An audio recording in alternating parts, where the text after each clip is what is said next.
Life mission അഴിമതി കേസുമായി ബന്ധപ്പെട്ട് സ്വപ്ന സുരേഷ് വിജിലൻസിന് മുന്നിൽ ഹാജരായി. ചോദ്യം ചെയ്യലിനായാണ് സ്വപ്ന ഹാജരായത്.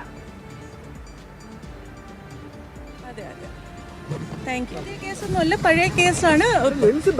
പുതിയ അന്വേഷണം കണ്ടിന്യൂ ചെയ്യണതിന്റെ ഭാഗമായിട്ട് അവർ ക്വസ്റ്റ്യൻ ചെയ്യാൻ വിളിച്ചു. ഞാൻ വന്നു, അത്രേ ഉള്ളൂ. That's all. അതെ അതെ. ഇന്ദുലേഖ രേണു വിവരങ്ങളുമായി. ഇന്ദു, വിശദാംശങ്ങൾ.